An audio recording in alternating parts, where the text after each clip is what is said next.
রহস্য কখনো আলোতে জন্মায় না, রহস্য জন্ম নেয় অন্ধকারে, আর অপেক্ষা করে কারো না কারো সত্য খুঁজে বের করার জন্য।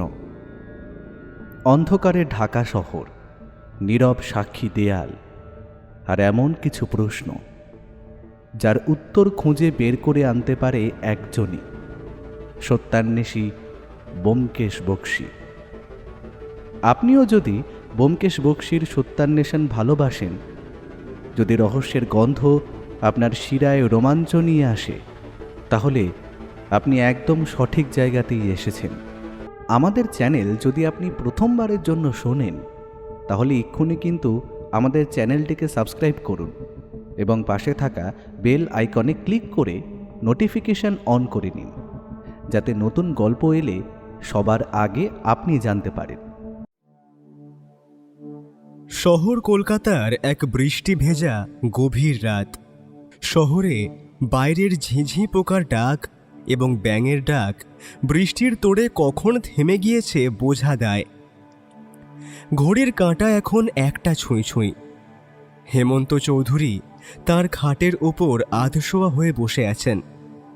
ওনার বাড়ির ড্রয়িং রুমের পুরনো আমলের গ্র্যান্ডফাদার ক্লকটা তখন টিকটিক করে মৃদু শব্দ করে বেজে চলেছে।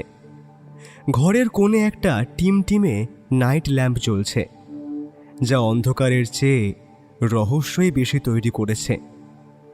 তার বুকটা টিপ টিপ করছে। প্রতি রাতে ঠিক এই সময়েই সেই নারকীয় ঘটনাটা ঘটে।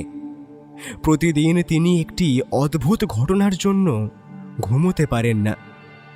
আতঙ্কে তার চোখের পাতা মেলা ভার। তিনি বিছানায় ধপ করে উঠে বসে এক গ্লাস জল খেলেন। তারপর ভাবছেন শুতে যাবেন। ঠিক সেই সময় হঠাৎ ড্রয়িং রুমের সেই বিশাল গ্র্যান্ডফাদার ক্লকের ভারী দুলুনির শব্দ পাল্টে গেল। টিক টিক শব্দটা যেন ক্রমে আরও দ্রুত হচ্ছে, ঠিক যেন কোনো মুমূর্ষু মানুষের হৃদস্পন্দন। হেমন্তবাবু কান খাড়া করলেন। হঠাৎ নিস্তব্ধতা চিড়ে একটা শব্দ এলো। প্রথমে খুব মৃদু, যেন কেউ দূর থেকে ফুঁপিয়ে কাঁদছে, কিন্তু কয়েক সেকেন্ডের মধ্যেই সেই শব্দ ঘর জুড়ে ছড়িয়ে পড়ল। একটা তীক্ষ্ণ যান্ত্রিক আর্তনাদ। মনে হলো দেওয়ালে দেওয়ালে সেই কান্নার শব্দ প্রতিধ্বনিত হয়ে তার কানের পর্দা ছিঁড়ে ফেলতে চাইছে। হেমন্তবাবু কানে হাত দিয়ে আর্তনাদ করে উঠলেন। কে কে কাঁদছে? কে ওখানে? ঠিক তখনই তার নজর গেল তার ঘরের সামনের সাদা দেওয়ালটার দিকে। নাইট ল্যাম্পের ক্ষীণ আলোয় তিনি যা দেখলেন, তাতে তার ধমনীর রক্ত হিম হয়ে গেল। দেওয়ালের ওপর থেকে ফোঁটায় ফোঁটায় রক্ত ঝরছে। না, কোনো ক্ষত নেই, কোনো উৎস নেই, শুধু শূন্য থেকে যেন তরল রক্ত চুঁইয়ে পড়ছে। রক্তের সেই লাল ছোপগুলো ক্রমে বড় হতে হতে নিচের দিকে গড়িয়ে আসছে। হেমন্তবাবুর মনে হলো তার মৃত স্ত্রী যেন দেওয়ালের ওপার থেকে হাত বাড়িয়ে তাকে ডাকছেন। রক্তের সেই গন্ধহীন কিন্তু দৃশ্যত ভয়ঙ্কর উপস্থিতি তাকে গ্রাস করতে চাইল। কান্নার শব্দটা এখন বিকট চিৎকারে পরিণত হয়েছে। হেমন্তবাবু খাট থেকে নামার চেষ্টা করলেন, কিন্তু তার শরীর পাথরের মতো ভারী হয়ে গিয়েছে। তার মনে হলো ঘরের বাতাস ফুরিয়ে আসছে, যেন এক অদৃশ্য হাত তার গলা টিপে ধরছে। দেওয়ালের সেই লাল রং যেন তার চোখের ওপর দপদপ করতে লাগলো। অরিন্দম, কথা ধর। কে আছো? কে আছো? বাঁচাও! ও আমাকে শেষ করে ফেলবে। ও আমাকে মেরে ফেলবে। কে আছো? ছুটে আছো, আমাকে বাঁচাও! হেমন্তবাবুর কণ্ঠস্বর গলায় আটকে গেল। হৃদযন্ত্রের অসহ্য যন্ত্রণায় তার মুখ নীল হয়ে উঠল। দেওয়ালের সেই রক্ত আর কানের ভেতরে সেই অমানসিক চিৎকার এক হয়ে মিশে গেল তার চোখের সামনে। মাথার ভেতরটা যেন সহসা শূন্য হয়ে গেল তার, আর পরক্ষণেই জ্ঞান হারিয়ে তিনি লুটিয়ে পড়লেন মেঝেতে। বাইরে তখন ঝমঝমিয়ে বৃষ্টি পড়ছে, আর ড্রয়িং রুমে সেই দানবীয় ঘড়ির পেন্ডুলামটা আগের মতোই দুলছে। যেন এক অশুভ সংকেত।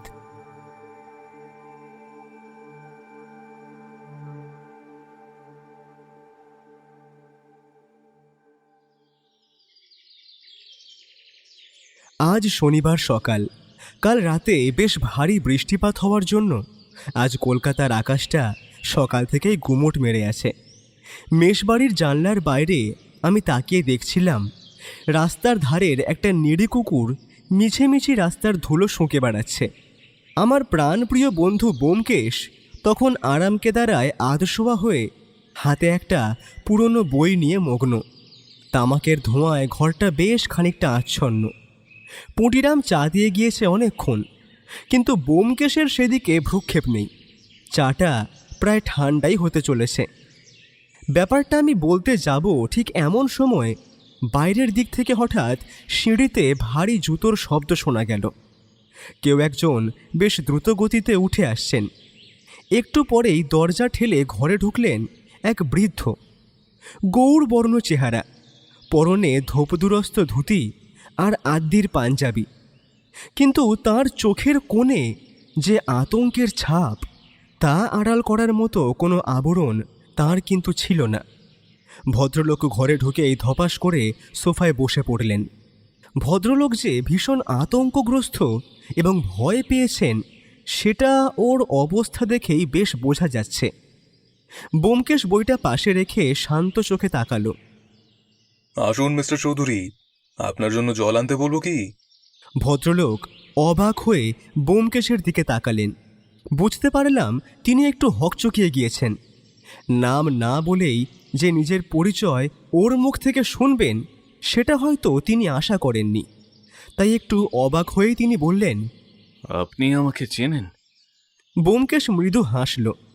তারপর ওনার বুক পকেটের দিকে ইঙ্গিত করে দেখিয়ে বলল, আরে চিনব না কেন? ভারতের অন্যতম সেরা রিটায়ার্ড প্রত্নতাত্ত্বিক হেমন্ত চৌধুরীকে কে না চেনে? তাছাড়া আপনার পাঞ্জাবির পকেটে ওই যে আপনার একটা ভিজিটিং কার্ডের ওপরের অংশে আপনার নাম দেখা যাচ্ছে, আর সেটার পেছনে যে ম্যাগনিফাইং গ্লাসটা উঁকি দিচ্ছে, আর আঙুলের ডগায় লেগে থাকা ধুলো, তা ওনার ঘরের কোনো পুরনো জিনিস নেড়ে চেড়ে দেখার ফল আশা করি। ওগুলোই আপনার পরিচয় স্পষ্ট করে দেয়। কিন্তু আপনি এত আতঙ্কিত কেন, সেটা একটু খুলে বলবেন? হেমন্তবাবু একটু ধাতস্থ হলেন। তিনি একটু ভেবে তারপর বলতে শুরু করলেন, ব্যোমকেশবাবু, আমি একজন বিজ্ঞান মনস্ক মানুষ। সারা জীবন মাটির তলার ইতিহাস খুঁজেছি, অলৌকিকতাকে প্রশ্রয় দিইনি। কিন্তু গত 1 মাস ধরে আমার বাড়িতে যা যা ঘটছে তাতে আমার যুক্তি হার মেনেছে।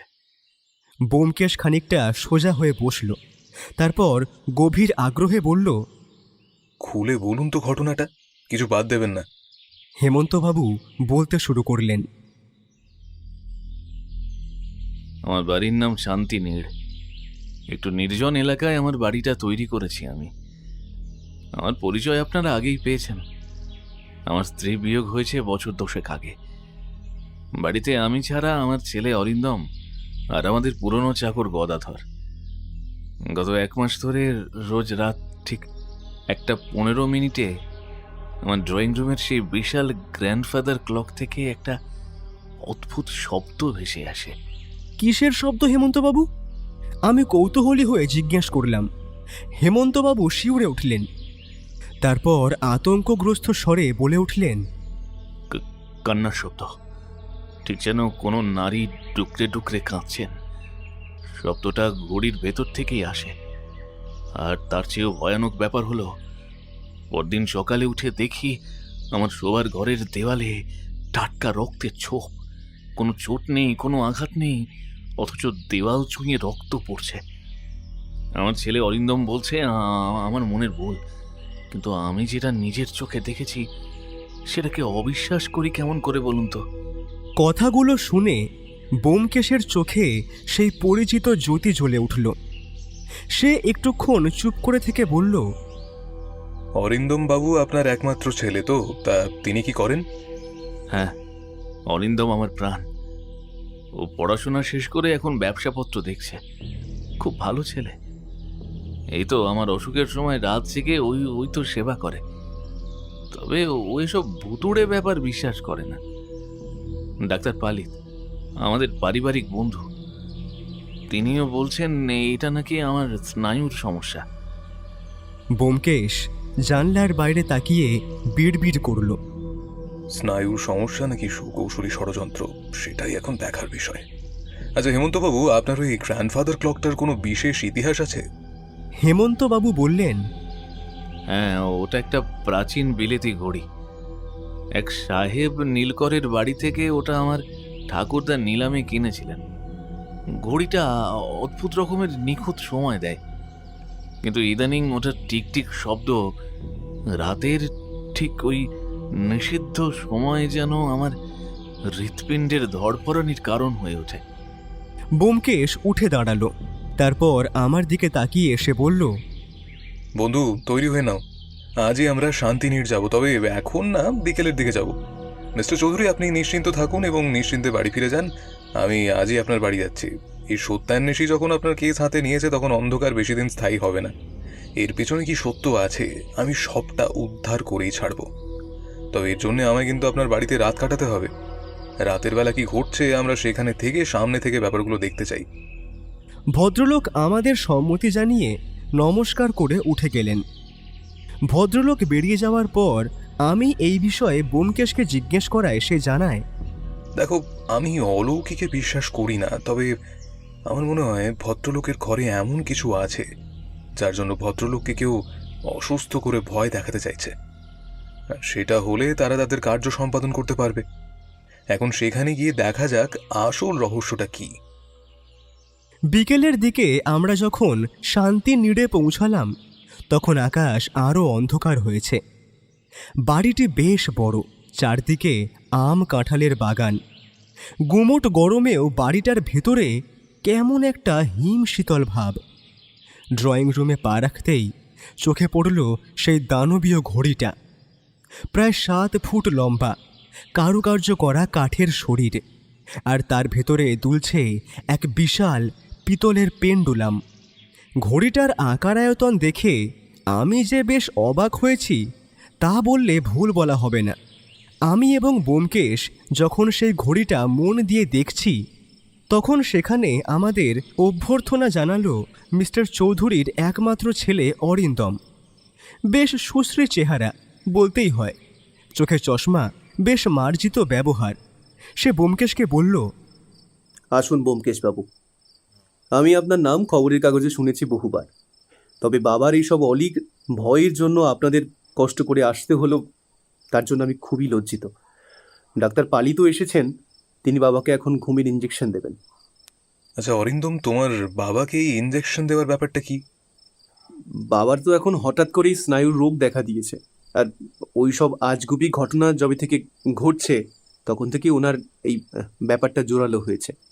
তাই সপ্তাহে একদিন একটি ইঞ্জেকশন দিতেই হয়। ডাক্তারবাবু বলেছেন যে বাবা ওই ইঞ্জেকশনটা দিলে খুব তাড়াতাড়ি সুস্থ হয়ে যাবেন আশা করি। আমরা কথা বলছি, এরই মধ্যে দেখলাম ঘরে একজন গম্ভীর চেহারার ভদ্রলোক এসে দাঁড়িয়েছেন।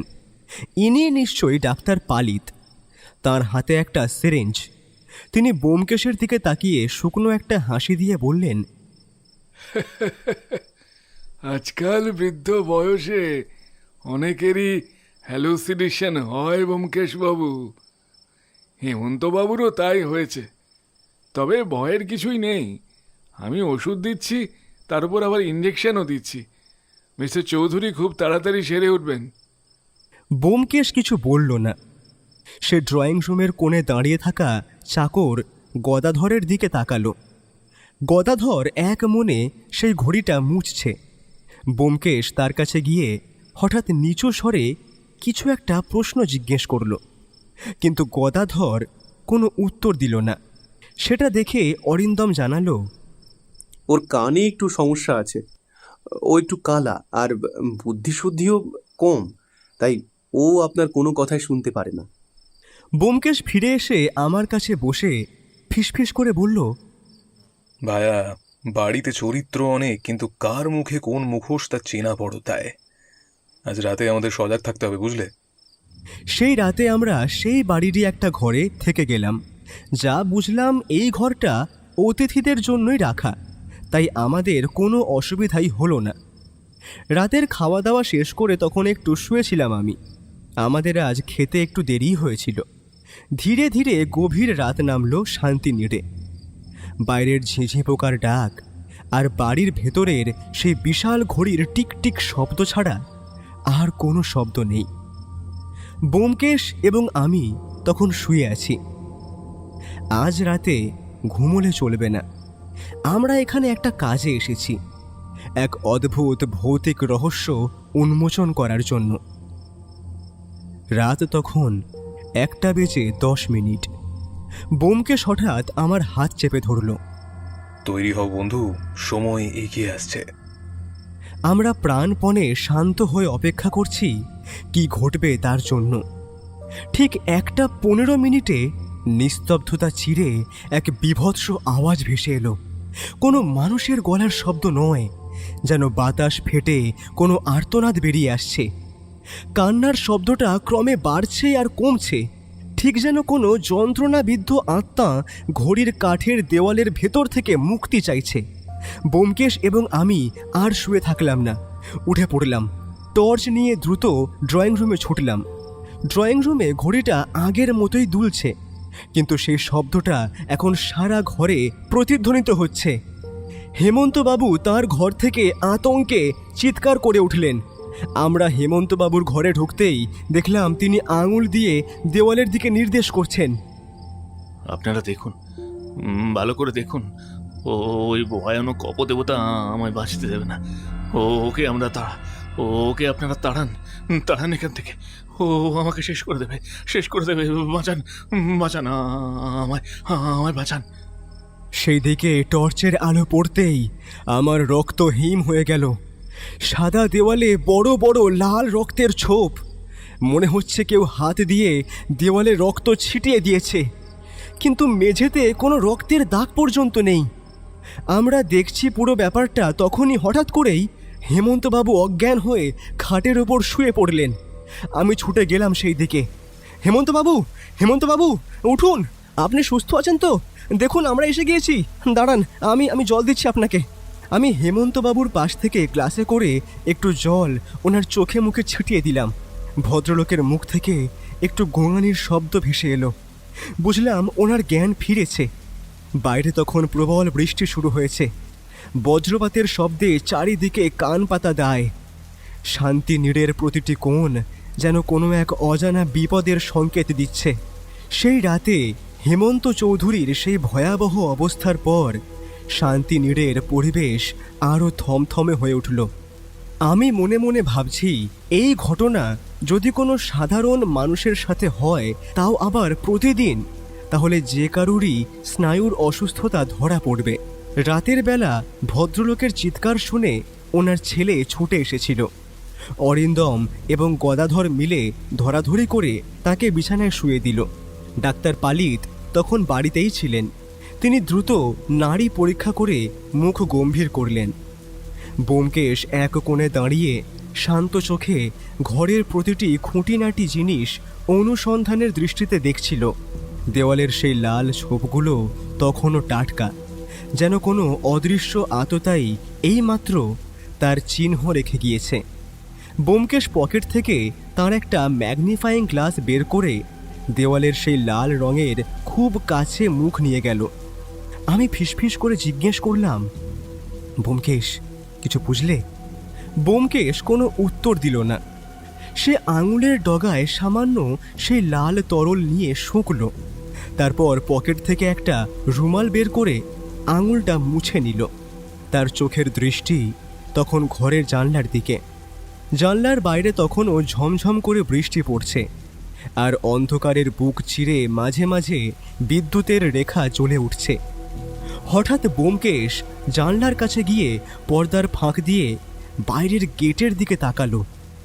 আমিও উৎসুক হয়ে উঁকি দিলাম সেখানে।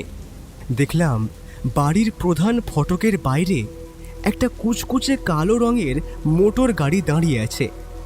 বৃষ্টির অস্পষ্টতায় গাড়ির নাম্বার প্লেটটা পড়া অসম্ভব, কিন্তু গাড়ির হেডলাইট দুটো নেভানো থাকলেও তার ভেতরে যে কেউ বসে আছে তা স্পষ্ট বোঝা যাচ্ছিল। ব্যোমকেশ অরিন্দমকে লক্ষ্য করে প্রশ্ন করল, অরিন্দমবাবু, ওটা কার গাড়ি আপনি জানেন? মানে এই রাতে আপনার বাড়ির সামনে?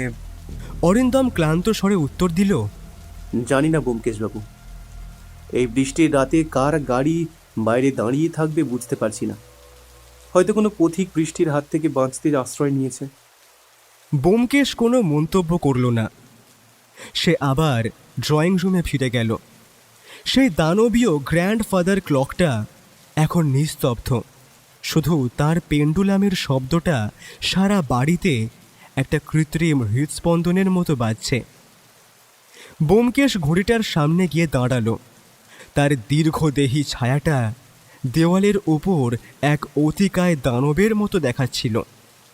গদাধর তখনও এক কোণে কুঁকড়ে বসেছিল। ব্যোমকেশ তার কাছে গিয়ে দাঁড়াতেই সে চমকে উঠল। ব্যোমকেশ ইশারায় তাকে কিছু জিজ্ঞেস করতে চাইল, কিন্তু গদাধর মাথা নিচু করে রইল। তার চোখে যে আতঙ্ক, তা কেবল ভূতের ভয় নয়, তাতে যেন অন্য কোনো গভীর রহস্যের ছায়া রয়েছে।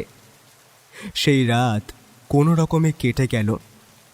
পরদিন সকালে আকাশ পরিষ্কার হলেও শান্তিনীড়ের অন্ধকার তখনও কাটেনি। হেমন্তবাবু জ্ঞান ফিরে পেলেও কথা বলবার মতো অবস্থায় তিনি ছিলেন না। ব্যোমকেশ সকালে চা খেতে খেতে আমাকে বলল, বুঝলে ভায়া, রহস্যের জট পাকিয়ে যাচ্ছে। একদিকে হেমন্তবাবুর অলৌকিক অভিজ্ঞতা, অন্যদিকে ওই অজ্ঞাত মোটর গাড়ি। আমরা কথা বলছি ঠিক সেই মুহূর্তেই সেই বাড়ির নিচে একটা ট্যাক্সি এসে থামল এবং সেখান থেকে নামলেন সুপুরুষ কোট প্যান্ট পরা এক ভদ্রলোক, হাতে একটা ব্রিফকেস। তিনি ড্রয়িং রুমে ঢুকেই অরিন্দমের সাথে খুব নিচু স্বরে কথা বলতে লাগলেন। আমরা সোফায় বসে আছি দেখে অরিন্দমবাবু আমাদের সঙ্গে তাঁর পরিচয় করিয়ে দিলেন।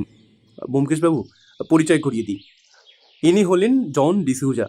ইনি ঐতিহাসিক অ্যান্টিক জিনিস খুব ভালোবাসেন, আর বাবার সাথেও আগে পরিচয় ছিল। এখন মাঝে মাঝেই আসেন আমাদের সংগ্রহের জিনিসপত্রগুলো দেখার জন্য। ব্যোমকেশ তখন দাঁড়িয়ে সিগারেট খাচ্ছিল। নমস্কার, অধম একজন সত্যান্বেষী মাত্র। আমার নাম। আপনি ব্যোমকেশ বাবু, তাই তো? আমায় অরিন্দম সেটা বলেছে। আর আপনি যে একটা তদন্ত করতে এসেছেন, সেটা শুনে ভালো লাগলো। এরপর ডিসুজা হঠাৎ হেমন্তবাবুর সংগ্রহের একটি প্রাচীন বুদ্ধ মূর্তি খুঁটিয়ে দেখতে লাগলেন। ব্যোমকেশ তা দেখে বলল, চমৎকার মূর্তি, তাই না মিস্টার ডিসুজা? গান্ধার শিল্পরীতির এক অনন্য নিদর্শন। ডিসুজা চমকে উঠে ব্যোমকেশের দিকে তাকালেন।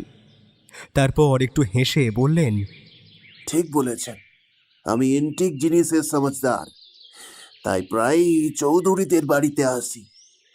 অরিন্দমের সাথে আমার পুরনো পরিচয় আছে। ব্যোমকেশ তীক্ষ্ণ নজরে ডিসুজার হাতের দিকে তাকালো। জন ডিসুজা গ্লাভস পরেছিলেন না, তবে তাঁর আঙুলের অগ্রভাগে এক ধরনের নীলচে আভা দেখা যাচ্ছিল। ব্যোমকেশ সেই দিকে লক্ষ্য করলেও কিছু প্রকাশ করল না। দুপুরের দিকে এসে আমাকে নিয়ে বাগান বাড়ির পেছনের দিকটায় গেল। সেখানে একটা ঘর ছিল এবং পেছনের রাস্তায় মাটিতে টাটকা গাড়ির টায়ারের দাগ পাওয়া গেল। আসলে কাল বৃষ্টি হয়েছে রাতে, তাই গাড়ির টায়ারের দাগ পাওয়া সেই রকম কোনো বড় ব্যাপার নয়। ব্যোমকেশ নিচু হয়ে সেই দাগ পরীক্ষা করে বলল, কাল রাতে সেই অজ্ঞাত গাড়িটা গেটের বাইরে থেকে এসে এখানে দাঁড়িয়েছিল।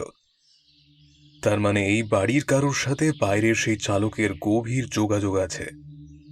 কথাটা শোনা মাত্রই আমি বললাম, কিন্তু অরিন্দম তো বলল সে চেনে না। ব্যোমকেশ হালকা হাসল, তারপর বলল, অরিন্দম বাবু যা বলছেন আর যা ভাবছেন তার মধ্যে যোজন যোজন দূরত্ব। তোমার মতে এখন কে কে সাসপেক্টেড আছে? আমরা তো এখানে শুধু ওই অলৌকিক ঘটনার তদন্ত করতে এসেছি। এছাড়াও কি এখানে আরও কিছু ঘটছে? ঘটছে বন্ধু, ঘটছে। আমি অনুমান করতে পারছি, কিন্তু প্রমাণ ছাড়া তো এই সত্যান্বেষী কোনো কথা বলে না। তাই আমাকে একটু সময় দাও। আশা করি এর রহস্য ভেদ করতে পারবো। সাসপেক্ট লিস্ট যদি ধরো, তবে সবার প্রথম নাম থাকবে গদাই, দ্বিতীয় হলেন ডাক্তার পালিত, আর তৃতীয় হলেন মিস্টার চৌধুরীর ছেলে অরিন্দম, এবং সব শেষে জন ডিসুজা। আর ধরো হেমন্তবাবু যদি পুরো ব্যাপারটা নিজে সাজিয়ে করে থাকেন? কিন্তু মোটিভ কি? আর উনি যে রাতে ভয় পেয়েছিলেন সেটা ওনার চোখ দেখে আমি বলে দিতে পারি। তবে উপায় এখন এই 4 জনকেই সাসপেক্টেড ধরে আমাদের রহস্যের সমাধান করতে হবে, তাই তো? সবুর করো ভাইয়া, ঠিক সময় সব উত্তর পাবে।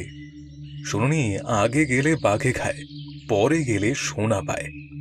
সেই দিনটা এবং রাতটা আমাদের শান্তির নীড়ে বেশ শান্তিপূর্ণভাবেই কেটে গেল। তবে ব্যোমকেশ যে বেশ চিন্তিত এবং সে কেসটা নিয়ে ভাবছে, সেটা তার ইতস্তত হাবভাব দেখেই আন্দাজ করা যাচ্ছে। সে কিছুর একটা হিসেব মেলাতে চাইছে, যেন 2 2 4 করলেই রহস্যের সমাধান হয়ে যাবে। কিন্তু সূত্রের অভাবে সেটা হয়ে উঠছে না। রাতের বেলা সে খাওয়া দাওয়া শেষ করে বেশ কিছুক্ষণ পায়চারি করল এবং খান 5 সিগারেট ধ্বংস করল। তবে তাতে লাভ কিছু হলো কি না তা আমি জানি না। পরের দিন সকালে আমার একটু উঠতে দেরি হয়েছিল। আমার যখন ঘুম ভাঙে তখন প্রায় 9টার কাছাকাছি। উঠে দেখি বাড়িতে ব্যোমকেশ নেই। সে কাউকে কিছু না বলেই শান্তির নীড় থেকে বেরিয়ে গিয়েছে। তার কারণ কি সেটা আমি জানি না। আমি তখন পুরো বাড়িটা ভালো করে ঘুরে দেখলাম। ঠিক সেই মুহূর্তে নজরে এলো অরিন্দম বাবু বাগানে ঘুরছেন এবং ইতস্তত পায়চারি করতে করতে ফোনে কাউকে কিছু একটা বোঝাচ্ছেন। ডক্টর পালিতকে দেখলাম তিনি বারবার তার ঘড়ি দেখছেন আর একবার এসে হেমন্তবাবুকে দেখে গম্ভীর মুখে চলে গেলেন। গদাধরকে আশেপাশে কোথাও দেখলাম না। সে যে কোথায় তার হদিশ আমি পাইনি। ব্যোমকেশ যখন ফিরল তখন বিকাল হয়ে গিয়েছে। তবে সে যখন আমাদের ঘরে প্রবেশ করল, তার চোখে মুখে এক অদ্ভুত প্রশান্তির হাসি, যা কেবল কোনো বড় সত্য আবিষ্কারের পরেই দেখা যায়। সে আমাকে আড়ালে ডেকে বলল, বুঝলে ভাইয়া, শান্তি নীড়ের বাইরে যে জগৎটা, সেটাই বাড়ির ভেতরের চেয়েও বেশি জটিল। আজ আমি কিছু পুরনো খাতাপত্র আর শহরের দপ্তরে খোঁজ নিতে গিয়েছিলাম। ব্যোমকেশ পকেট থেকে একটা ভাঁজ করা কাগজ বের করে দেখালো। আমি সেটা হাতে নিয়ে একবার চোখ বুলিয়ে নিলাম। আমি বুঝলাম সে কি বলতে চাইছে। অরিন্দম বাবু যে আদর্শের কথা বলেন তার নিচে এক বিশাল গর্ত। শেয়ার বাজার আর জুয়ার নেশায় তিনি গত 2 বছরে কোটি কোটি টাকা দেনা করেছেন। কলকাতার বড় বড় কাবুলিওয়ালারা তার পেছনে ঘুরছে। তার দেনার পরিমাণ এতই বেশি যে আস্ত বাড়িটা বিক্রি করলেও তার শোধ হবে না। ওনার বাবা ওনাকে কতটা সৎ এবং আদর্শবাদী মনে করেন না, আর তিনি তার পেছনে এই সমস্ত কুকীর্তি করে বেরিয়েছেন। সত্যি ভাবলেই অবাক লাগে। আমি হাসি মুখে বললাম, কি ব্যোমকেশ, একবার মুখ ফুটে ওটা বলবে নাকি? সেলুকাস, কি বিচিত্র এই দেশ! তবে তুমি বলতে চাইছো যে আমাদের হাতে এখন 2টো রহস্য, কিন্তু অপরাধী তো আমরা ধরে ফেলেছি। না বন্ধু, আমরা যেটা পেয়েছি সেটাকে অনুমান বলে। তবে আমাদের হাতে এখন প্রথম প্রশ্ন হলো, এই অদ্ভুত বিভীষিকাময় অলৌকিক ঘটনা ঘটছে কিভাবে, এবং সেটা ঘটাচ্ছে কে এবং ঠিক কী কারণে। এই রহস্যের সমাধানের জন্য আমাদের ডাক পড়েছে।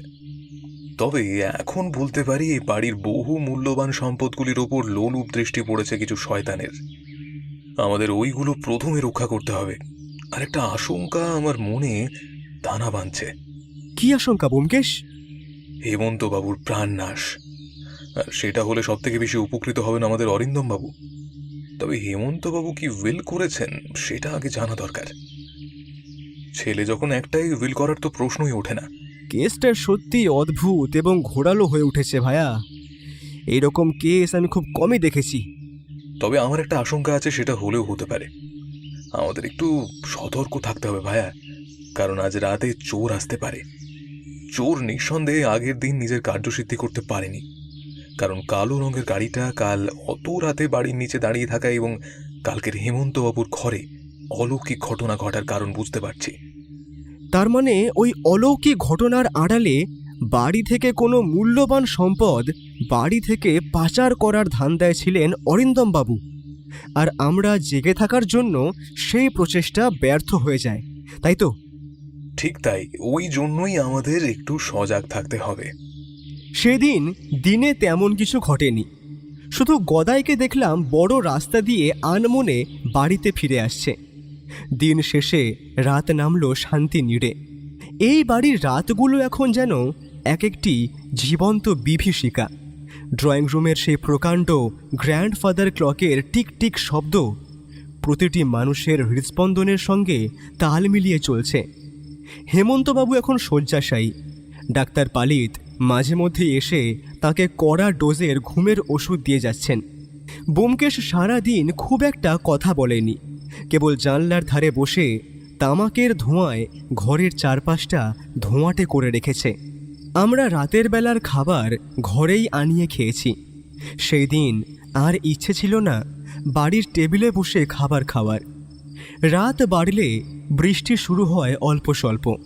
বাইরে তখন ঝিঁঝি পোকা এবং ব্যাঙের ডাকে কানে তালা লেগে যায় এমন। এখন রাত প্রায় 2টোর কাছাকাছি।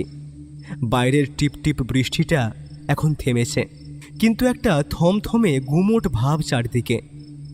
আমি এবং ব্যোমকেশ দুইজনই চোখ খুলে শুয়ে আছি কিছু একটা ঘটার আশায়।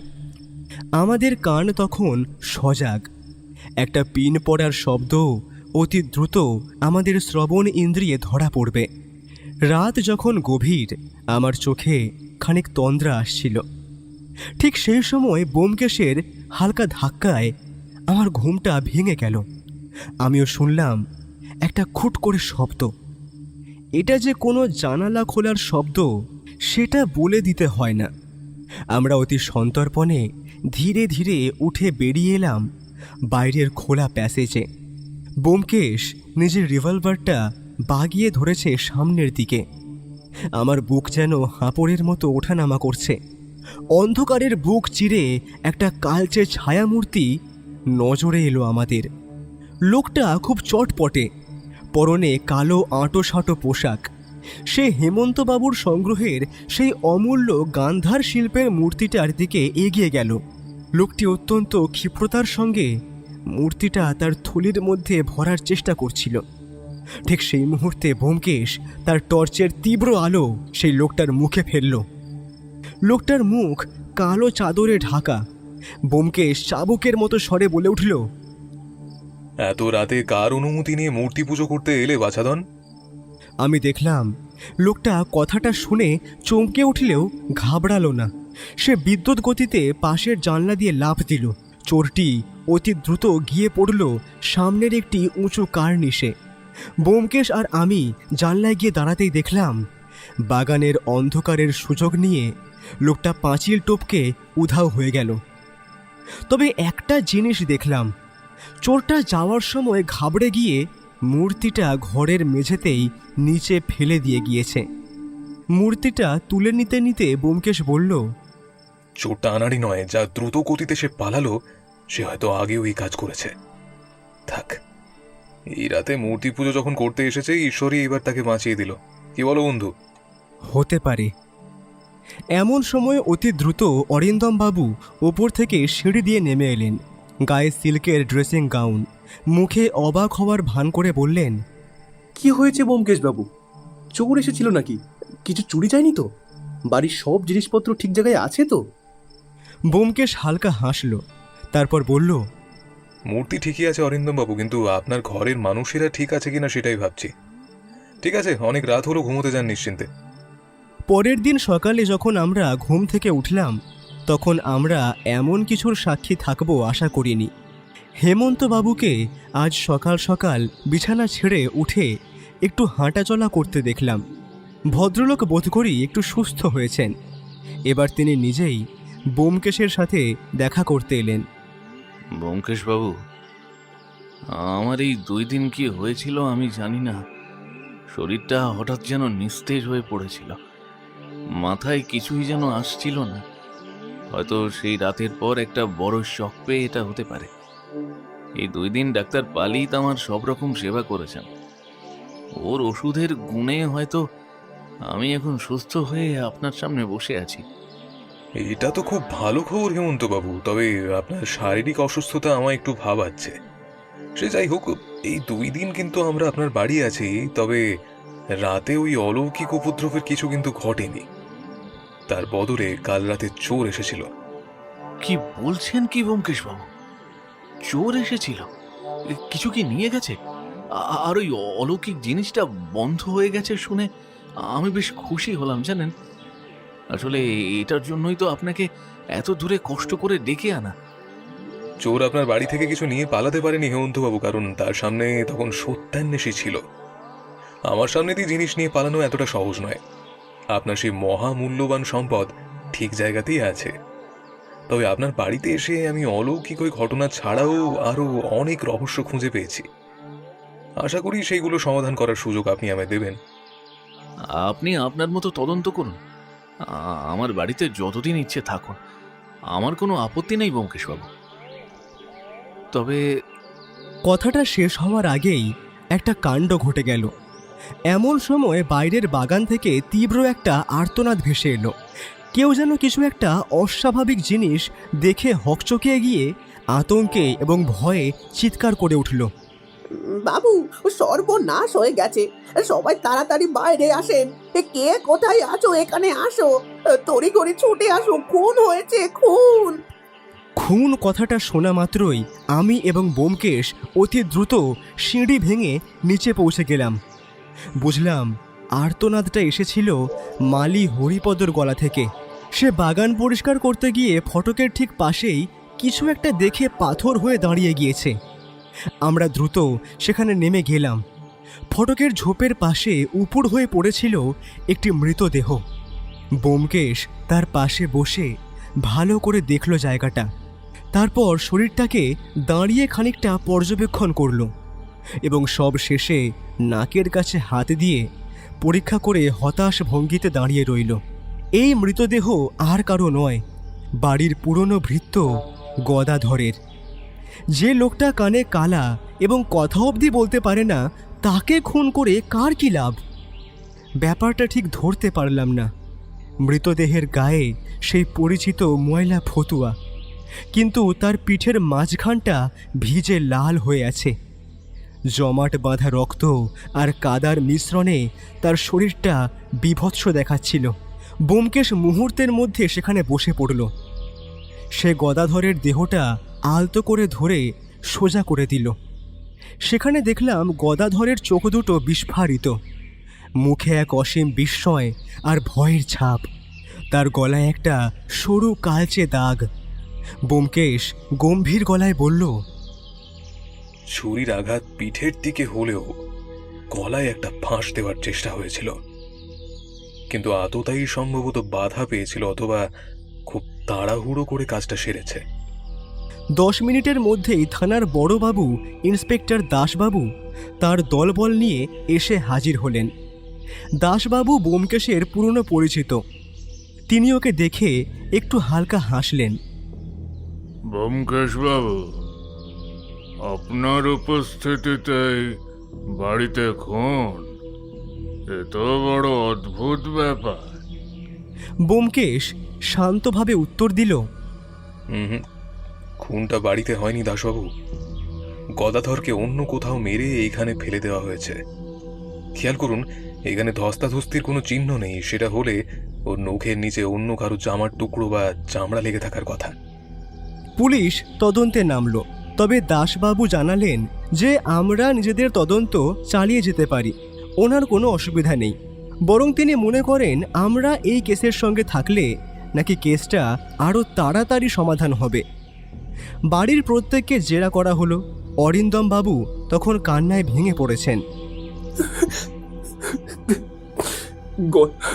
গদাধর তো বোবা কালা ছিল। ওর সাথে কার কি শত্রুতা থাকতে পারে?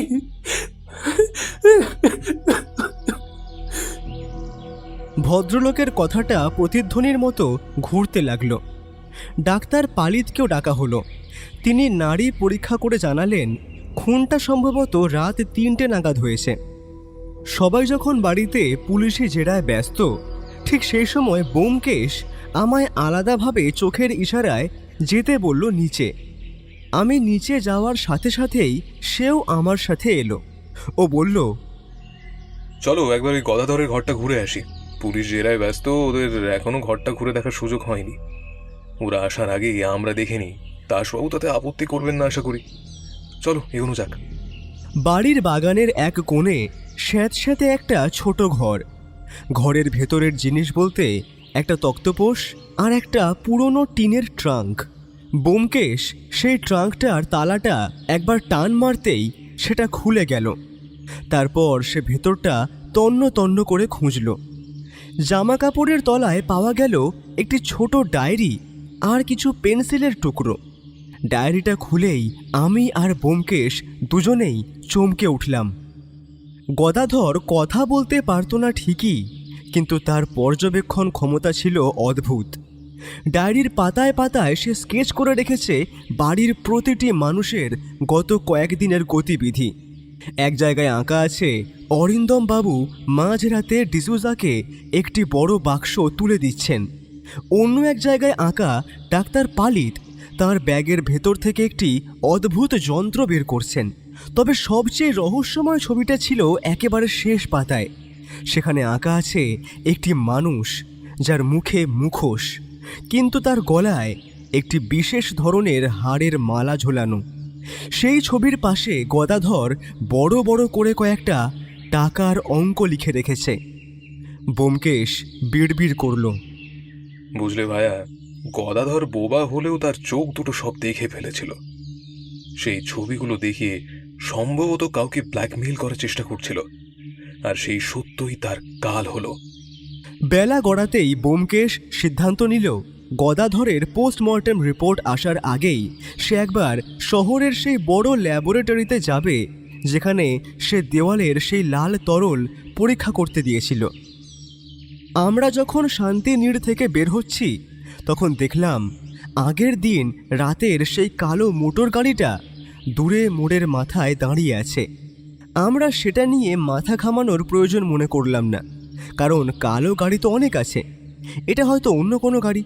তবে ব্যোমকেশ যে গাড়ির নাম্বারটা মনে মনে নোট করে নিল সেটা বলে দিতে হয় না। আমরা ট্যাক্সি নিয়ে শহরের নির্জন গলিগুলো পেরিয়ে গঙ্গার ধারের রাস্তা দিয়ে যাচ্ছিলাম। হঠাৎ আমাদের ট্যাক্সির চাকাটা বিকট শব্দে পাংচার হয়ে গেল। চালক গাড়ি থামাতেই ব্যোমকেশ আর আমি নামলাম নিচে। জায়গাটা অত্যন্ত নির্জন, দুপাশে পুরনো গোদামঘর আর ঝোপঝাড়। আর গাড়ির নিচটা পরীক্ষা করতে গিয়ে বুঝলাম এখানে কেউ বা কারা পিন ছড়িয়ে রেখেছে, যাতে আমাদের গাড়ি আসা মাত্রই তা পাংচার হয়ে যায়। হঠাৎই 4-5 জন মুখোশধারী লোক অন্ধকারের আড়াল থেকে আমাদের ওপর ঝাঁপিয়ে পড়ল। তাদের হাতে ছিল মোটা লাঠি আর লোহার রড। ব্যোমকেশ তৎক্ষণাৎ ক্ষিপ্রতার সাথে একজনকে ধাক্কা দিয়ে সরিয়ে দিল। আমি আমার ছাতাটা দিয়ে একজনকে রোখার চেষ্টা করলাম, কিন্তু আততায়ীরা ছিল সংঘবদ্ধ। ধস্তাধস্তির মাঝখানে একজন পেছন থেকে এসে ব্যোমকেশের মাথায় একটা ভারী কাঠের বাঁট দিয়ে সজোরে আঘাত করল। ব্যোমকেশ টাল সামলাতে না পেরে আছড়ে পড়ল পাথরের ওপর। তার কপাল ফেটে তখন গলগল করে রক্ত বেরোতে লাগলো। আমি চিৎকার করে উঠতেই তারা দ্রুত একটি অপেক্ষমান জিপ গাড়িতে উঠে চম্পট দিল। আমি ব্যোমকেশের মাথাটা আমার কোলে তুলে নিলাম। সে তখন আধা অজ্ঞান। ব্যোমকেশ কাঁপা কাঁপা গলায় শুধু বলল, পোস্টমর্টম রিপোর্ট, ওই রিপোর্টটার ভেতরেই মরণ ঘড়ির চাবিকাঠি আছে। আমাকে দাসবাবুর কাছে নিয়ে চলো। ব্যোমকেশকে হাসপাতালে নিয়ে যাওয়া হলো। তার মাথায় কয়েকটা সেলাই পড়ল, কিন্তু ডাক্তাররা যখন তাকে বিশ্রাম করতে বললেন, ব্যোমকেশ তখন জেদ ধরে বসল যে সে এই কেসের কিনারা করেই তবে দম নেবে। ব্যান্ডেজ বাঁধা অবস্থায় ব্যোমকেশ যখন গাড়িতে উঠল, তার চোখে তখন প্রতিশোধের চেয়েও বড় এক সত্য আবিষ্কারের তৃষ্ণা। সে আমার দিকে তাকিয়ে হালকা হাসল, তারপর বলল, তারা ভেবেছিল আমাকে সরিয়ে দিলে সত্য চাপা পড়বে, কিন্তু তারা জানে না আহত বাঘ আরো বেশি ভয়ঙ্কর। গদাধরের রক্ত বৃথা যাবে না, আমি কথা দিলাম। আমরা যখন গাড়িতে করে ফিরছি তখন ব্যোমকেশের মাথার ক্ষতটা এখনো দপদপ করছে, কিন্তু তাঁর চোয়াল শক্ত। এখন হাসপাতাল থেকে ফেরার পথে সে আমাকে মাত্র একটি কথাই বলল, বুঝলে ভাইয়া, আজ রাতে শিকারী নিজেই তার জালে ধরা পড়বে। আমাদের শুধু ধৈর্য ধরে অপেক্ষা করতে হবে। আমি খানিকটা অবাক হলাম বটে এই কথাটা শুনে, তাই তাড়াতাড়ি প্রশ্ন করলাম, তার মানে আজ রাতে আমাদের নৈশ অভিযান হবে বলছো? আর এখন তবে কি করণীয়?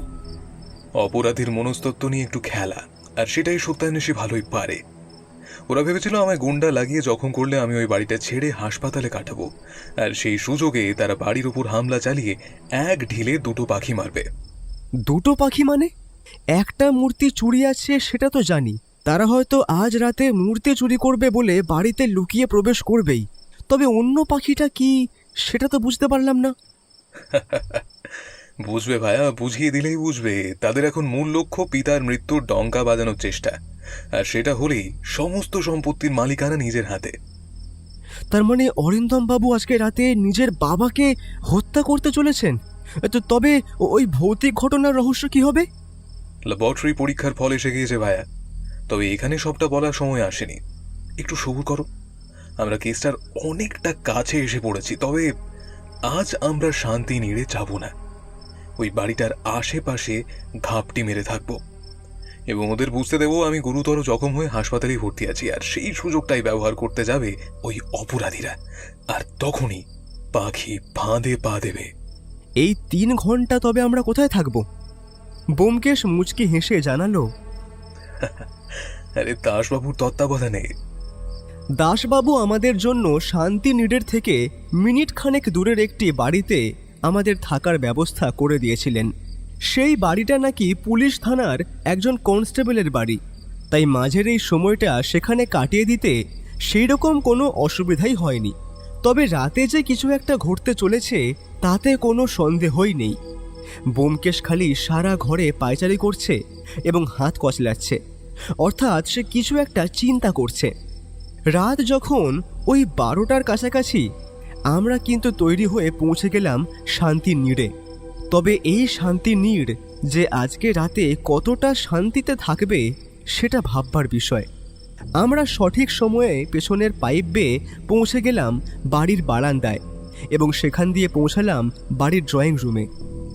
বাড়িটা তখন সম্পূর্ণ অন্ধকার এবং হেমন্তবাবুর ঘরের আলো নিভে গিয়েছে। ভদ্রলোক যে ঘুমোচ্ছেন সেটা বলতে হয় না, আর আমরা সেই সুযোগটাকে কাজে লাগিয়ে চুপচাপ হামাগুড়ি দিয়ে প্রবেশ করলাম হেমন্তবাবুর ঘরের পালঙ্কের নিচে। এখান দিয়ে অন্ধকার ঘরটা বেশ ভালো করে দেখা যাচ্ছে। আজ হয়তো পূর্ণিমা, তাই ঘরের জানলা দিয়ে চাঁদের আলো ঘরে আসছে। রাত তখন 1টার কাছাকাছি। সারা বাড়ি এখন নিঝুম, এমনকি ঝিঁঝি পোকাগুলো যেন কোনো এক অমঙ্গলের ভয়ে স্তব্ধ হয়ে গিয়েছে। ব্যোমকেশ আর আমি ড্রয়িং রুমের সেই প্রকাণ্ড গ্র্যান্ডফাদার ক্লকের দিকে তাকিয়ে পালঙ্কের নিচে নিঃশব্দে শুয়ে থাকলাম। ব্যোমকেশের হাতে উঠে এসেছে তার রিভলভার, আর আমার হাতে একটি লোহার রড। রাত ঠিক 1:10 সেই পরিচিত অস্বস্তিকর আওয়াজটা শুরু হলো আবার। ঘড়ির পেন্ডুলামের টিকটিক শব্দটা ক্রমে আরও দ্রুত হতে শুরু করলো।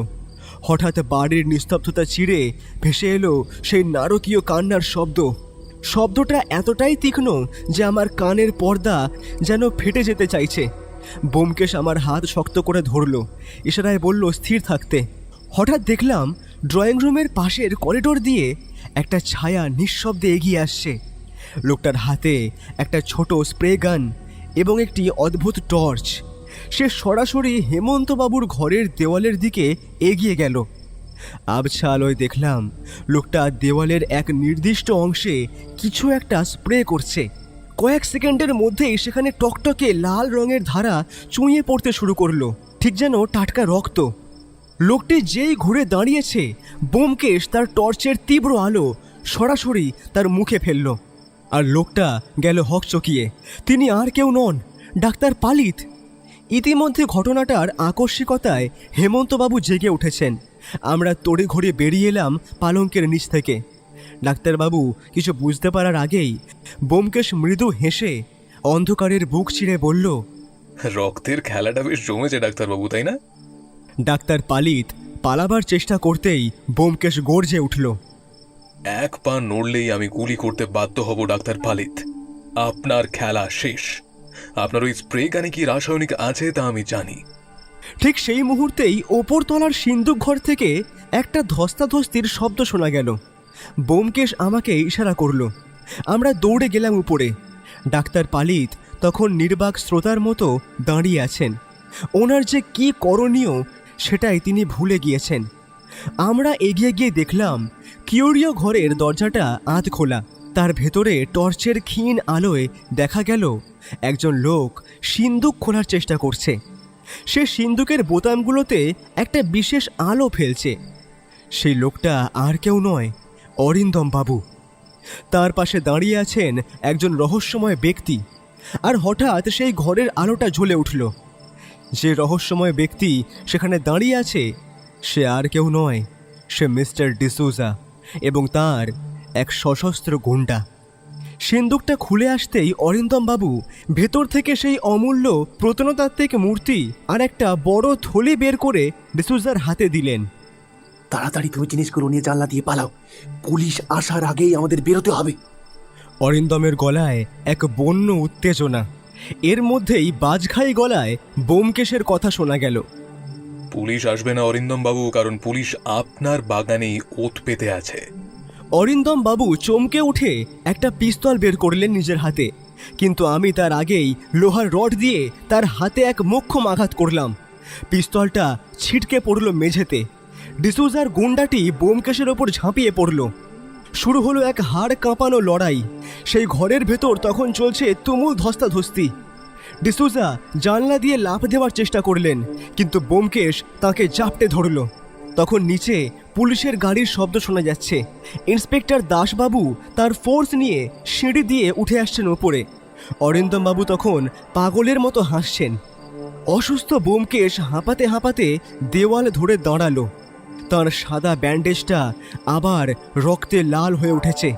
সে ডিসুজার কলার ধরে টেনে আনলো আলোর নিচে। অরিন্দম বাবু, আপনার চুরির দৃশ্য আমরা নিজের চোখে দেখলাম। আর আপনার এই বন্ধুটির পকেটে যে পাসপোর্ট আর টিকিট আছে তা বলছে আজ রাতেই সেই মূর্তি নিয়ে দেশ ছাড়ার পরিকল্পনা করেছিল। ব্যোমকেশ ইশারা করতেই পুলিশ ডাক্তার পালিতকে হাতকড়া পরিয়ে ওপরে নিয়ে এলো। ব্যোমকেশ আমার দিকে তাকিয়ে হালকা হাসলো আর বলল, মরণ ঘড়ির শেষ ঘন্টা বেজে গিয়েছে ভায়া। খুনি এবং চোর দুজনেই এখন আমাদের হাতের মুঠোয়। কিন্তু এই যান্ত্রিক কান্নার আড়ালে যে কত বড় ট্র্যাজেডি লুকিয়ে আছে তা কাল সকালে হেমন্ত বাবুকে জানানোই হবে আমার কাজ। এবার ব্যোমকেশ সেই দানবীয় ঘড়িটার দিকে তাকিয়ে বিড়বিড় করে বলল, মানুষের লোভের চেয়ে বড় অভিশাপ পৃথিবীতে আর কিছু নেই। পরের দিন সকালে শান্তিনীড়ের আকাশ থেকে মেঘের ঘনঘটা সম্পূর্ণভাবে কেটে গিয়েছে। এখন হেমন্তবাবুর বাড়িটিকে সত্যি শান্তিনীড়ই বলা চলে। বাগানের ভেজা ঘাসের ওপর সকালের সোনাঝরা রোদ এসে পড়েছে, যা দেখে মনেই হয় না যে আগের রাতে এই বাড়িতেই এক চরম নাটকীয়তা আর রক্তক্ষয়ী সংঘর্ষ হয়ে গিয়েছে। কিন্তু প্রকৃতির এই উজ্জ্বলতা বাড়ির ভেতরের বিষণ্ণতাকে ঢাকতে পারেনি। আমরা সকলে এই বাড়ির ড্রয়িং রুমে জড়ো হয়েছি রহস্যের সমস্ত জট খোলার আশায়। আর এখন পুরো অভিনয় মঞ্চের শ্রেষ্ঠ অভিনেতা হলো আমার বন্ধু সত্যান্বেষী ব্যোমকেশ। ও অনেকক্ষণ আগেই প্রস্তুত হয়েই আছে। আজ তাকে বেশ ফুরফুরে দেখাচ্ছে। সকাল দিয়েই হালকা সুরে গানও বাজতে শুনেছি। আসলে ঝড় চলে যাওয়ার পরের শান্তি এটা, যুদ্ধ জয়ের পরের শান্তি এটা, যার অর্থ কেবলমাত্র আমি বুঝি। সে যাই হোক, ড্রয়িং রুমের সেই প্রকাণ্ড গ্র্যান্ডফাদার ক্লকটি এখন স্থির। ব্যোমকেশ তার পেন্ডুলামটা আটকে দিয়েছে। ঘরের মাঝখানে বসে রয়েছেন বৃদ্ধ হেমন্ত চৌধুরী। এক রাতেই মানুষটা যেন আরও 10 বছর বুড়িয়ে গিয়েছেন। তার কারণ অবশ্য নিজের ছেলেই যখন বাবাকে মারতে চায় তখন সেই বাবার এটা হওয়াই তো স্বাভাবিক। ওনার সামনে এখন ব্যোমকেশ হাতে একটা সিগারেট নিয়ে দাঁড়িয়ে আছে। মাথায় এখনও দেখা মিলছে সেই সাদা রঙের ব্যান্ডেজটা। আমি ব্যান্ডেজটা কাল বদলে দিয়েছি। রাতে সেটা রক্তে ভিজে লাল হয়ে গিয়েছিল। একপাশে আমি আর ইন্সপেক্টর দাসবাবু বসলাম। ব্যোমকেশ সিগারেটে একটা লম্বা টান দিয়ে ধোঁয়া ছেড়ে বলতে শুরু করলো, হেমন্তবাবু, সত্য অনেক সময় তেতো হয়, কিন্তু তাকে গ্রহণ না করলে মানুষের মুক্তি নেই। আপনার বাড়িতে যা ঘটেছে তা কোনো অলৌকিক অভিশাপ ছিল না, ছিল আধুনিক বিজ্ঞান আর প্রাচীন লোভের এক নিষ্ঠুর সংমিশ্রণ। হেমন্তবাবু স্নিগ্ধ চোখে তাকালেন একবার, তারপর বললেন, অপ্রিয় সত্য চাপা থেকে লাভ নেই ব্যোমকেশবাবু। আপনি বরং যেটা বলবেন বলেই ফেলুন। আমার যা ক্ষতি হবার তা হয়ে গেছে।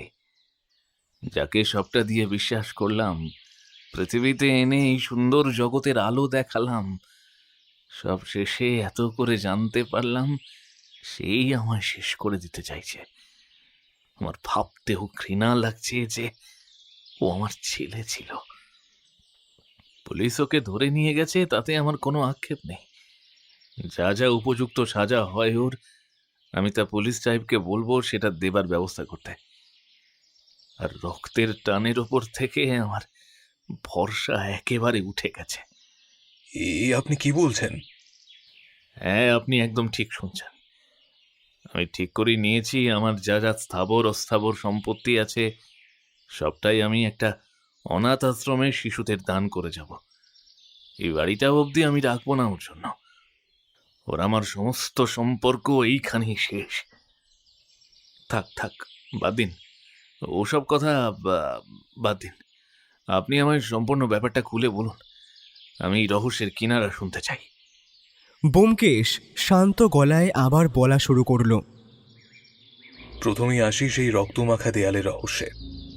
ডাক্তার পালিত তার পেশাগত জ্ঞানের এক কুৎসিত প্রয়োগ করেছিলেন এখানে। তিনি জানতেন আপনি হৃদরোগী, তাই আপনাকে মানসিকভাবে পঙ্গু করাই ছিল তার প্রথম লক্ষ্য।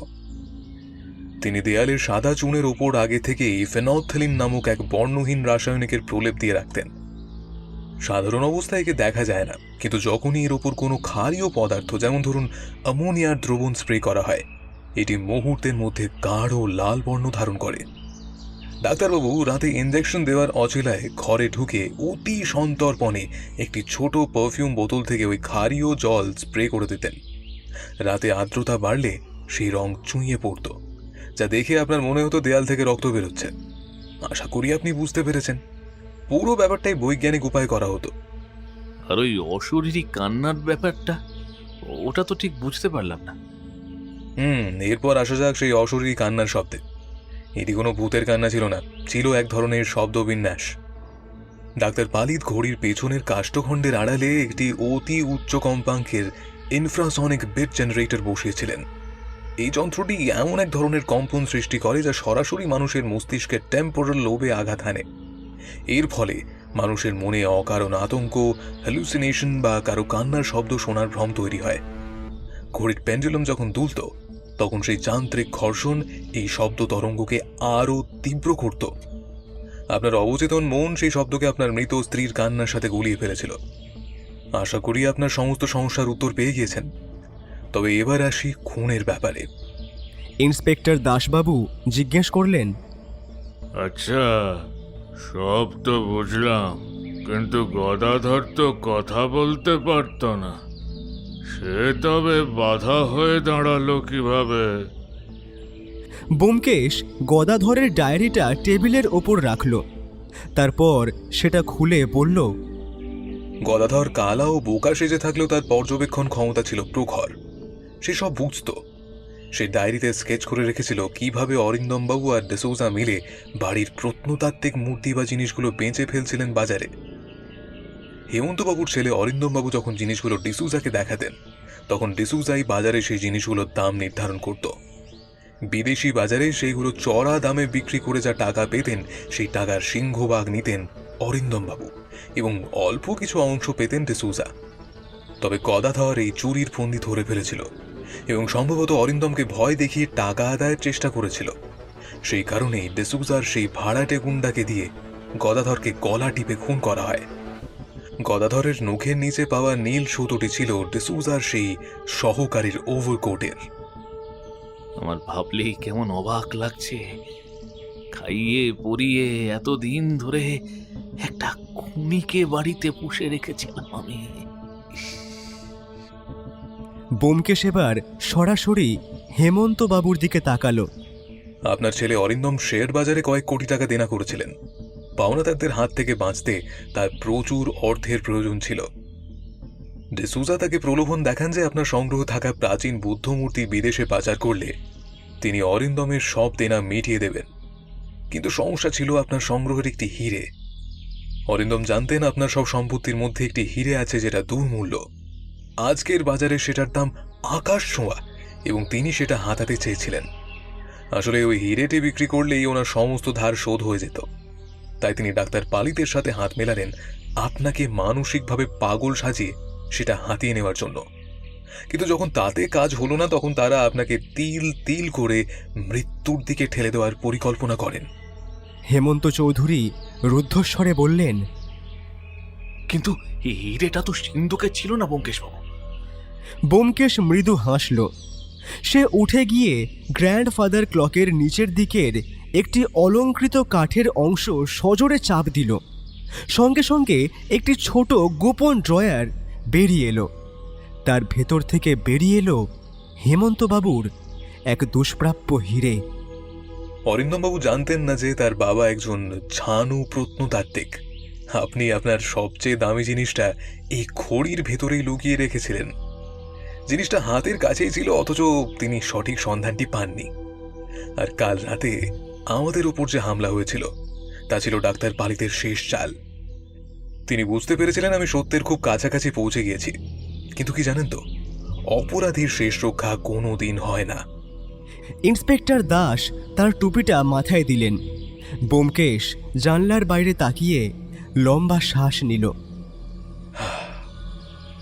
বুঝলে ভাইয়া, মানুষ যখন সময়ের আগে সব পেতে যায় তখন সময় তাকে ক্ষমা করে না। এই মরণ ঘড়ি আসলে অরিন্দমের পাপের হিসাব গুনছিল। হেমন্তবাবু তখনও স্তব্ধ হয়ে বসে রয়েছেন। তার সমস্ত সম্পত্তি তিনি আজই ট্রাস্টের নামে করে দেওয়ার সিদ্ধান্ত নিলেন। তার একমাত্র উত্তরাধিকারী এখন আইনের খাঁচায় বন্দী। ব্যোমকেশ আমার দিকে ফিরে পড়ল, চলো হয়ে এই অভিশপ্ত বাড়ির দীর্ঘ নিঃশ্বাসগুলো এখন শান্ত হয়েছে। বাড়ি গিয়ে পুটিরামের হাতের এক কাপ কড়া চা না খেলে এই রহস্যের শেষের তেতো আমেজটা কাটবে না।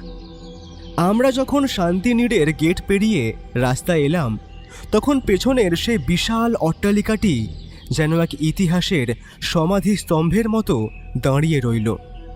ব্যোমকেশের ডায়েরিতে আরও একটি সফল রহস্যের সমাধান যুক্ত হলো। আজ বাইরে ঝিরঝিরে বৃষ্টি পড়ছে। ঘরের ভেতরে আবছা অন্ধকার। শুধু টেবিল ল্যাম্পের ম্লান আলোয় ব্যোমকেশের মুখটা আধা চেনা মনে হচ্ছে। ব্যোমকেশ তাঁর প্রিয় আরামকেদারায় আধশোয়া হয়ে চোখ বন্ধ করে সিগারেট টানছে। আমি জানলার ধারে বসে একটা মাসিক পত্রিকা উল্টাচ্ছিলাম। ওটাকে সরিয়ে রেখে বললাম, আচ্ছা ব্যোমকেশ, ওই বাড়ির রহস্যটা মিটে যাওয়ার পর থেকেই তুমি কেমন যেন একটু বেশি চুপচাপ হয়ে গিয়েছো। কি ভাবছো বলো তো অত? ভাবছি মানুষের মনের অন্ধকার নিয়ে। বিজ্ঞানের সূত্রগুলো কত সোজা, অথচ মানুষের প্রবৃত্তিগুলো কত জটিল, তাই না? হাইড্রোজেন আর অক্সিজেন মিশলে জল হয়, এতে কোনো সংশয় নেই। কিন্তু অগাধ ভালোবাসা আর লোভ মিশলে কি তৈরি হবে তার তো কোনো নির্দিষ্ট ফর্মুলা নেই। সেটা তো ঠিকই, তবে ওই ডাক্তার পালিত লোকটার কথা ভাবলে আমার এখনো অবাক লাগে।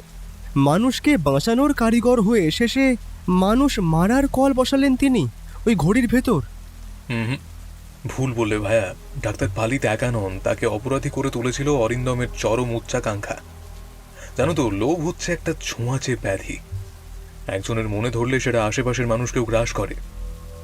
ডাক্তার সাহেব তো শুধু তার রসায়নের জ্ঞানটা বিক্রি করেছিলেন অরিন্দমের টাকার খিদের কাছে।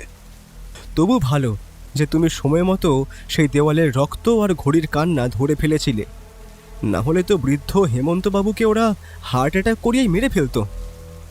ব্যোমকেশ মৃদু হেসে বলল, রাখে হরি তো মারে কে। ওই দেয়ালের রংটা তো নেহাতি কেমিস্ট্রির কারসাজি ছিল। কিন্তু অরিন্দম যখন নিজের বাবার ঘরের সামনে দাঁড়িয়ে ওই অশরীরী কান্নার শব্দ শুনেও বিচলিত না হয়ে মূর্তির খোঁজে ব্যস্ত ছিল, তখন আমি নিশ্চিত হয়েছিলাম যে আসল প্রেতাত্মা বাইরে থেকে আসেনি, সে ওই বাড়ির অন্দর মহলেই রাজত্ব করছে। আচ্ছা, ওই গদাধর লোকটা কি সত্যিই ব্ল্যাকমেল করতে চেয়েছিল, নাকি ওটা স্রেফ ওর বাঁচার একটা রাস্তা ছিল? হয়তো দুটোর মাঝখানে কিছু একটা। বোবাকালা হয়ে থাকার একটা বড় সুবিধে হলো লোকে আসবাবপত্রের মতো অবহেলা করে, আর সেই অবহেলার সুযোগেই গদাধর এমন কিছু দেখে ফেলেছিল যা তার দেখার কথা নয়। বেচারা জানতো না যে বাঘের মুখে হাত দিতে গেলে সাহস নয়, শক্তি লাগে। ওহ, দিনকাল যা পড়েছে, এখন তো নিজের রক্তকেও বিশ্বাস করা দায়।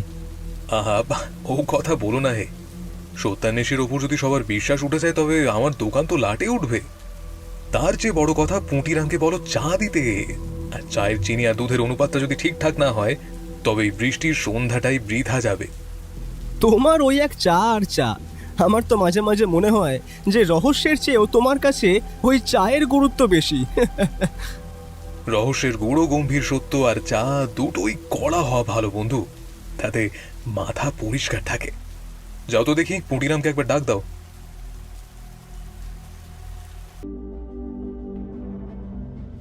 সব রহস্যের সমাধান হয় না, কিছু রহস্য বেঁচে থাকে পরবর্তী গল্পের জন্য। আজকের মতো ব্যোমকেশ বিদায় নিল, কিন্তু শহরের অন্ধকার জানে এই শেষ নয়।